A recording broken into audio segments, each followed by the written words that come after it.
আজকে রমরমা রবিবারের একটা বড় ম্যাচ রয়েছে, নর্থ লন্ডন ডার্বি দেখবেন আপনারা সন্ধ্যা 7টায়, সেটা টটেনহাম স্টেডিয়াম থেকে আর্সেনাল ভার্সেস টটেনহাম বা টটেনহাম ভার্সেস আর্সেনাল, যেটা টটেনহামের কথাই বলা দরকার। তারা মুখোমুখি হচ্ছে নর্থ লন্ডন ডার্বিতে। আর্সেনালের চ্যাম্পিয়ন্স লিগের আগে তাদের প্রথম সবচেয়ে বড় মিশন, টটেনহামকে তাদের ফেস করতে হবে আজকে সন্ধ্যা 7টায়। আর্সেনালের জন্য একটা বড় সমস্যা, ডেকলান রাইস নেই, মিকেল মেরিনো তিনি ইনজুরিতে মাঠের বাইরে থাকবেন। এই ইনজুরিগত সমস্যার কারণে আর্সেনাল টটেনহামের বিপক্ষে কিছুটা ব্যাকফুটে থেকেই হয়তো শুরু করবে, কিন্তু প্রিভিয়াস রেকর্ডগুলো বলছে টটেনহামের বিপক্ষে লাস্ট 4টা ম্যাচে আর্সেনাল হারেনি। দেখেন, আপনি লাস্ট সিজনের 2টা ম্যাচের কথাই যদি বলেন, সেখানে হচ্ছে এই দু দলের লড়াই 9টা গোল আসলে দেখেছিল। মানে এই স্ট্যাটগুলোই বলে দেয় এই দুই দল যখন মুখোমুখি হয় কি পরিমাণ গোল গ্যালোর আসলে ম্যাচগুলোতে হয়ে থাকে। এই দু দলের মানে ম্যাচে আমরা পেনাল্টি দেখি প্রচুর পরিমাণে হয় এবং সেখান থেকে একটা জমজমাট ভাইব আসলে দেখা যায়। তবে আজকের ম্যাচে নামার আগে আর্সেনালের আসলে চিন্তার জায়গা অনেকগুলো। 250-টিরও বেশি ডিজাইন অপশন নিয়ে ওয়ালটন স্মার্ট ফ্রিজ, বোঝে আপনার প্রয়োজন।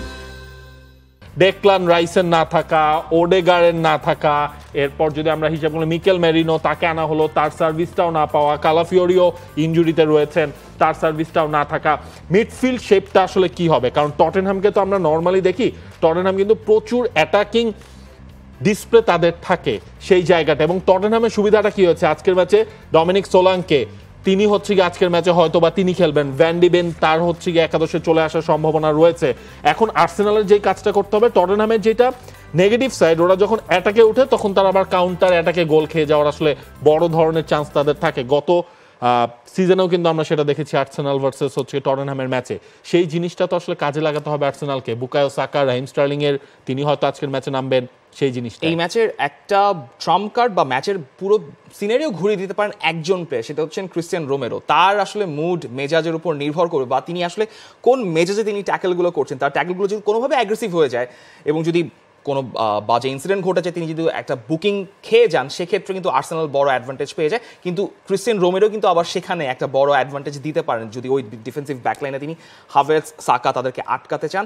দুইটা টিমই খুবই হাই প্রেসিং দল এবং বিশেষ করে যেই 3টা ম্যাচ হয়েছে, আজকে 4র্থ ম্যাচ হবে, এই 3টা ম্যাচের যেই স্ট্যাট বলছে সেখানে টটেনহাম সবচেয়ে বেশি হাই প্রেসিং টিম এই 20টা দলের মধ্যে। আর্সেনালও মোটামুটি ওই র্যাঙ্কিংয়েই আছে।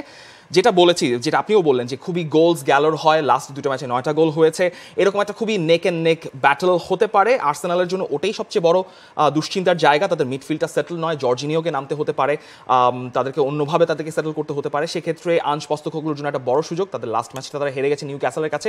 এই ম্যাচে তারা ড্র তো ডেফিনেটলি চাইবে না টটেনহাম হটস্পার স্টেডিয়ামে, জয়টাই চাইবে, কিন্তু মিকেল আর্তেতার জন্য জয়টা খুবই জরুরি। মিকেল আর্তেতার একটা বড় পরীক্ষাই হচ্ছে এই দল নিয়ে তিনি কিভাবে পয়েন্ট টেবিলে ওপরের দিকটায় চলে আসতে পারেন। পয়েন্ট টেবিলটা যদি আমরা দেখে নিই, সেখানে কিন্তু টপ 5-এর মধ্যে আর্সেনাল নেই, 6 নম্বরে রয়েছে তারা। Manchester city, Liverpool, Aston villa গতকালকে জিতেছে, তারা পয়েন্ট টেবিলের 3 নম্বরে উঠে এসেছে। ব্রাইটন, নটিংহ্যাম এবং টটেনহামকে যারা আমরা যদি পয়েন্ট টেবিল 5টা দেখাচ্ছি, 10টার ঘরও যদি আমরা করি, সেখানেও টটেনহাম আসলে থাকবে না, কারণ টটেনহাম রয়েছে 13 নম্বরে, একটা জয়, একটা ড্র, একটা হার। সুতরাং টটেনহাম তারা যে অ্যাটাকিং ডিসপ্লেটা দেখায় সেটা আসলে ম্যাচের রেজাল্টে ইমপ্লিমেন্টটা করতে হবে, সেই সুযোগটাই আজকে পাচ্ছে নিজেদের ঘরের মাঠে।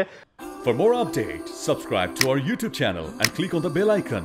Follow us on Facebook and Instagram. Download T-Sports app to enjoy exciting games and highlights. Visit tsports.com.